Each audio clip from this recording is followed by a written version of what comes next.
Hello students, welcome back with another video.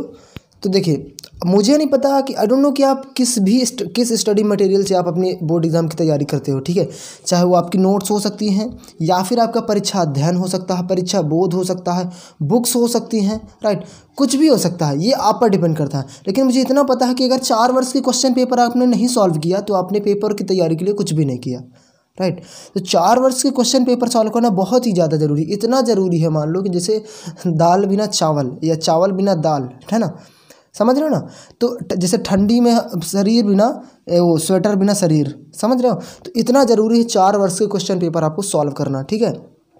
तो मैं series start करने वाला हूँ जिसमें 12th क्लास की हर स्ट्रीम की रहेगी। साइंस स्ट्रीम मतलब जिसमें मैथ्स, बायोलॉजी, फिजिक्स, केमिस्ट्री आएगी। कॉमर्स स्ट्रीम हो गया जो अकाउंट वगैरह ये जब आते हैं। आर्ट स्ट्रीम हो गया, है ना।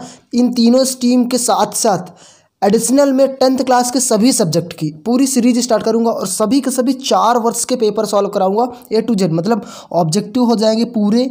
और ये अति लघुत्री, लघुत्री, दीर्घुत्री तीनों, मतलब पूरा का पूरा A to Z paper solve कराऊंगा गारंटी के साथ, ठीक है। तो आज से स्टार्ट करने वाले हैं अपन साइंस मतलब 12th क्लास की, ठीक है। अब एक चीज़ बता दूं कि मॉर्निंग मतलब टाइम भी फिक्स है कि किस टाइम पे कौन सी क्लास आएगी। तो आपकी मॉर्निंग में जो आएगी 10 से 12 के बीच, 12 बजे तक आपकी, या कि 10 बजे तक आ सकती है, जो साइंस स्ट्रीम की आएगी पूरी की पूरी 12th क्लास की। फिजिक्स की आ सकती है, केमिस्ट्री की, मैथ्स की, बायोलॉजी की, सभी की, ठीक है। ये आएगी 12th क्लास की, ठीक है। इसके बाद 12 के बाद 2-3 बजे तक आएगी आपकी, मैं डाल दूंगा आर्ट स्ट्रीम की। इसी के बाद 7-3 के बाद मैं आपको इवनिंग तक डाल दूंगा, 7-8 बजे तक डाल दूंगा कॉमर्स स्ट्रीम की, ठीक है। तो अगर आपके कोई बंधु, सखा, भाई, बहन कोई भी है और 10th क्लास की मैं वो डेट बताऊंगा, वो टाइम टेबल बताऊंगा, ठीक है, जैसे वीडियो डालूंगा।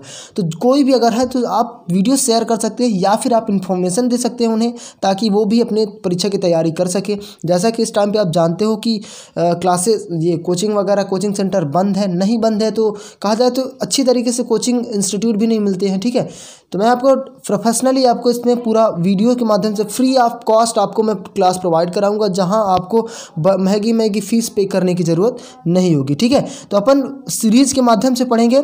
कैसे सीरीज़ के माध्यम से कि आज ऑब्जेक्टिव पढ़ रहे हैं तो ऑब्जेक्टिव 4 वर्ष का ऑब्जेक्टिव पढ़ेंगे, फिर फिल इन द ब्लैंक्स पढ़ेंगे तो 4 वर्ष के फिल इन द ब्लैंक्स, फिर वो ट्रू फॉल्स पढ़ेंगे तो 4 वर्ष के, 1 वर्ड 4 वर्ष के, मतलब पूरे के पूरे सभी पेपर सॉल्व करेंगे, ठीक है। एक पेपर नहीं सॉल्व करेंगे, पूरा का पूरा सॉल्व करेंगे, ठीक है। चारों 1 2 3 4। अब कौन कौन से सन के होंगे? 20 का होगा, 19 का होगा, 18 का होगा और 17 का होगा, राइट। कभी कभी हम 16 का भी अटैच कर लेंगे, एडिशनल होगा ना, तुम्हारे लिए अच्छा ही होगा, ठीक है। तो इसे मैं इजी तरीके से आपके लिए लाया हूँ, ठीक है। आपको क्या बोलते हैं, PDF भी प्रोवाइड कराऊंगा, ठीक है। PDF के लिए टेलीग्राम का चैनल ज्वाइन करना बिल्कुल भी मत भूलिएगा, ठीक है। तो ये वीडियो थोड़ी लंबी जरूर हो गई है क्योंकि इसमें इंट्रोडक्शन देना था, ठीक है। तो चलिए स्टार्ट करते हैं अपन फर्स्ट क्वेश्चन से। ये 20 का मैंने इंट्रो इसलिए लगा लिया था कि हैंड रिटन नोट्स में आप सोचते कोई भी क्वेश्चन दे रहे हैं, लेकिन ये प्रोफेशनली आपकी बोर्ड एग्जाम्स के पेपर है, ठीक है। चलो आगे देखते हैं। अब देखो, पहला क्वेश्चन है विद्युत द्विध्रुवीय आघूर्ण का मात्रक है। तो विद्युत द्विध्रुवीय आघूर्ण का मात्रक होता है कूलाम इंटू मीटर, ठीक है। आप क्या करो, ऑब्जेक्टिव क्वेश्चन जो है एकदम से सेम टू सेम, ये जो क्वेश्चन आपको 1 वर्ड टाइप में पढ़ना, क्या बोलते हैं, अति लघुत्री, एक शब्द वाले टाइप में पढ़ना, ताकि आपको ये ऑप्शन में कोई डाउट ना हो, ठीक है। मतलब मुझे पढ़ लिया, मैंने जैसे पूछा विद्युत द्विध्रुवीय आघूर्ण का मात्रक क्या है, तो आपको कन्फर्म है कि कूलाम इंटू मीटर होगा। कहीं भी ये आए चाहे ना आए, कहीं देखने की नहीं है, अगर ये आ गया तो मतलब कंफर्म, ठीक है। समझ रहे हो मैं क्या बोल रहा हूँ। सेकंड क्वेश्चन देखिए, तरंग सदिश को व्यक्त किया जाता है, इंग्लिश मीडियम भी है, नीचे आ रहा है इंग्लिश मीडियम का, ठीक है क्वेश्चन। तो इसमें अभी इसके साथ नहीं है। तरंग सदिश को व्यक्त किया जाता है किसके द्वारा? तो तरंग सदिश को व्यक्त किया जाता है K = ये वाला K = 2π, ठीक है, ये वाला हो जाएगा 4th नंबर, राइट। अगला क्वेश्चन देखिए, शुद्ध जल के लिए निरपेक्ष अपवर्तनांक का मान होता है। तो शुद्ध जल के लिए निरपेक्ष अपवर्तनांक का मान होता है 1.33, ठीक है, ये 1.33, ठीक है, इतना होता है आपका, समझ रहे हैं आप। 1.3 शुद्ध जल का पूछ रहा, अशुद्ध जल का नहीं। यहाँ कन्फ्यूजन होते हैं बच्चे, कन्फ्यूज में होते हैं, ठीक है। अगला क्वेश्चन है परमाणु क्रमांक से तात्पर्य है। तो परमाणु क्रमांक से तात्पर्य किसका? नाभिक में उपस्थित न्यूट्रॉनों की संख्या से, कि न्यूट्रॉन प्रोटॉनों का योग, कि प्रोटॉनों की संख्या से, उपरोक्त में से कोई नहीं। तो ऑप्शन होगा आपका 3 नंबर, 3rd नंबर प्रोटॉनों की संख्या से। नाभिक में उपस्थित कौन से? प्रोटॉनों की संख्या से इसका तात्पर्य है परमाणु क्रमांक, ठीक है। जो क्रमांक होते हैं ना, प्रोटॉनों की संख्या होती है, इससे क्रमांक बनते हैं परमाणुओं की। अगला क्वेश्चन, n प्रकार के अर्धचालकों में पाए जाते हैं। तो n प्रकार के सेमीकंडक्टर में क्या पाया जाता है? तो अल्पसंख्यक इलेक्ट्रॉन, ठीक है, अल्पसंख्यक इलेक्ट्रॉन। ये आ नंबर आपका ऑप्शन हो जाएगा, ठीक है। ये इंग्लिश मीडियम है, आप इसका कूलाम इंटू मीटर लगा सकते हैं। इसका 4th नंबर, इसका 1.3 ये हो जाएगा, ठीक है। इसका 3rd नंबर हो जाएगा और इसका फर्स्ट वाला हो जाएगा, सॉरी ये वाला हो जाएगा, कहाँ गया 3rd number, equal number of whole electrons. कहाँ गया? अच्छा यहाँ ए नंबर हो जाएगा पहला वाला, ठीक है। अगला क्वेश्चन, इसका PDF आपको टेलीग्राम के चैनल पर मिलेगा, ठीक है बेटा, तो बिना मतलब के परेशान मत होइएगा। अगला क्वेश्चन देखिए, एक तार का विशिष्ट प्रतिरोध या प्रतिरोधकता निर्भर करता है। एक तार का विशिष्ट प्रतिरोध और प्रतिरोधकता किस पर निर्भर करता? तो आपको 1 वर्ड की तरह छाप लेना कि पदार्थ पर डिपेंड करता है। किस पर? पदार्थ पर। क्लियर? समझ में आ रहा है मैं क्या बोल रहा हूँ, ठीक है, पदार्थ पर डिपेंड करता है। अगला क्वेश्चन बढ़ो, परमाणु होता है, परमाणु कैसा होता है? तो परमाणु अनावेशित होता है। कैसा होता है ना? परमाणु क्या होता है? अनावेशित होता है। क्लियर? समझ में आ रहा है मैं क्या बोल रहा हूँ। अगला क्वेश्चन, 1 ग्राम पदार्थ के समतुल्य ऊर्जा होगी। बेटा 1 ग्राम पदार्थ है, उसके समतुल्य ऊर्जा कितनी होगी ये पूछ रहा है। तो उसके 1 ग्राम पदार्थ के समतुल्य बराबर ऊर्जा कितनी लगती है? तो 3 × 10⁶ जूल, ठीक है, 3 × 10⁶ जूल। ये आपको 1 वर्ड की तरह आपको रट्टा मार लेना, ठीक है। 1 ग्राम पदार्थ में समतुल्य की ऊर्जा कितनी होती है? आँख मूंद के देखो कितना हो गई, 3 × 10⁶ जूल, ठीक है। अगला, पिनवसन संधि डायोड में अवक्षय वर्त में होते हैं। PN संधि डायोड में अवक्षय आवर्त में होते हैं। तो ये क्या होगा ऑप्शन? जल्दी बताइए। दा का क्या होगा? ऑप्शन है इलेक्ट्रॉन, प्रोटॉन, निश्चल आयन, गतिशील आयन, क्या होगा? तो ऑप्शन होगा बेटा आपका ये निश्चल आयन, ठीक है। क्या होगा? PN संधि डायोड में क्या होता है? अवक्षय वर्त में क्या होते हैं? निश्चल आयन, ठीक है। चलो आगे बढ़ते हैं। अब सरदार जी एजुकेशनल सर्च करोगे यूट्यूब पर या फिर क्लासेस बाय प्रदुम सर, तो आपको क्लासेस मिल जाएंगे, ठीक है। अगला क्वेश्चन, ध्वनि तरंगों को विद्युत तरंगों में बदलकर सीधे प्रेषित नहीं किया जा सकता, क्योंकि ध्वनि तरंगे जो होती है, ध्वनि तरंगे, इनको विद्युत तरंगों में सीधे प्रेषित नहीं किया जा सकता। क्यों नहीं किया जा सकता? उसका रीजन बताना।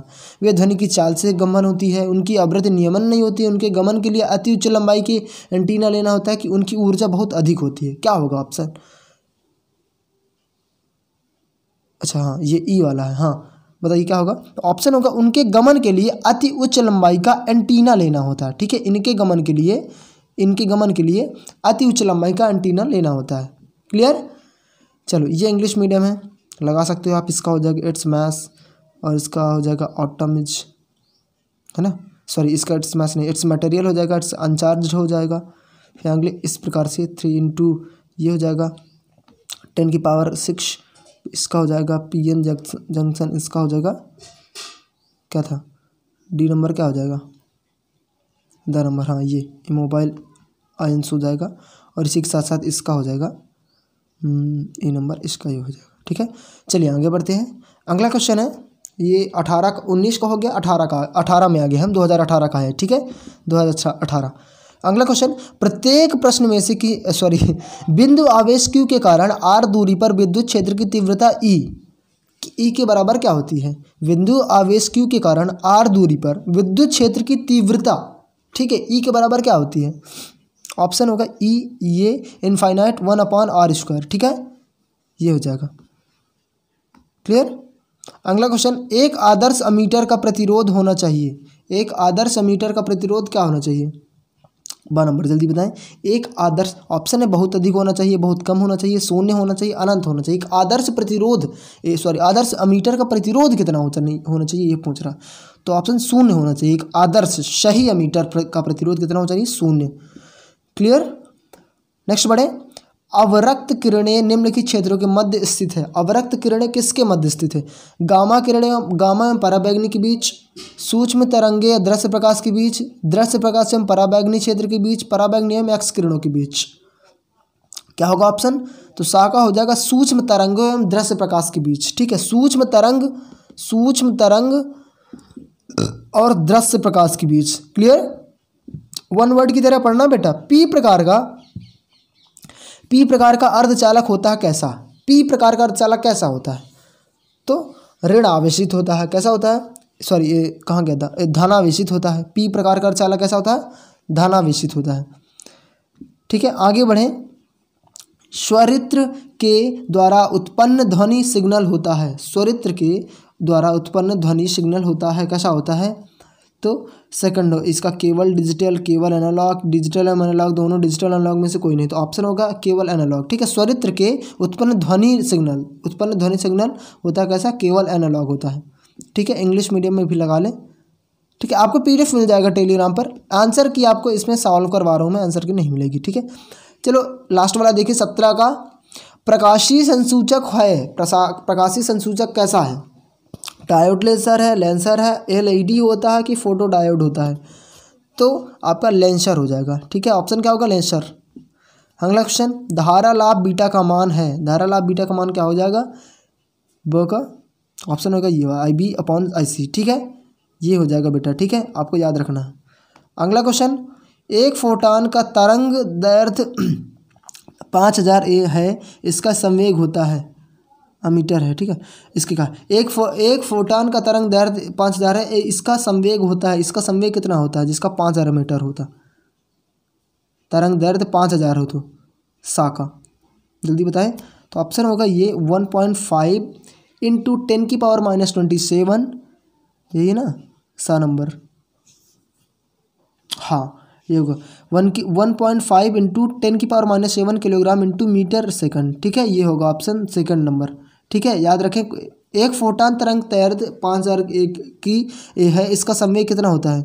तो 1.5 × 10⁻⁻7 किलोग्राम × मीटर सेकंड। क्लियर? चलो आगे बढ़ें।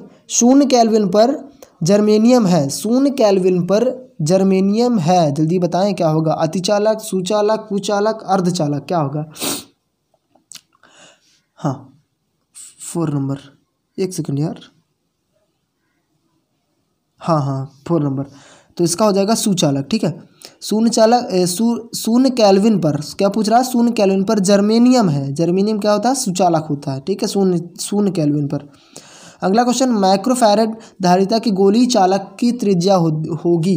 एक माइक्रोफैरेड धारिता के गोली चालक की त्रिज्या क्या होगी?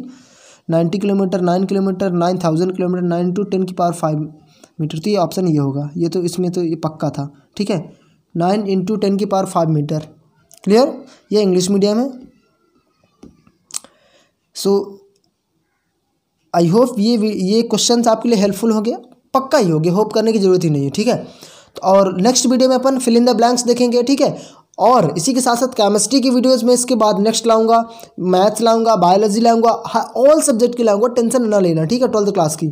ठीक है, हर स्ट्रीम का लाऊंगा, हर क्लास का लाऊंगा। ठीक है, thank you for watching the video. जय हिंद, जय भारत। बस पढ़ते रहो यार। ठीक है, स्टडी करते रहो। ये मैं गारंटी लेता हूँ कि इन क्वेश्चन जो मैं क्वेश्चन बता रहा हूँ उनको सॉल्व कर लोगे ना, तो तुम 60% तो ऐसे ही, मतलब केवल ऐसे ही पास हो जाओगी। केवल कुछ किसी दूसरे स्टडी मटेरियल से पढ़ने की जरूरत नहीं, केवल इससे पढ़ लें इसकी। ठीक है, तो जय हिंद, जय भारत। बस अलविदा।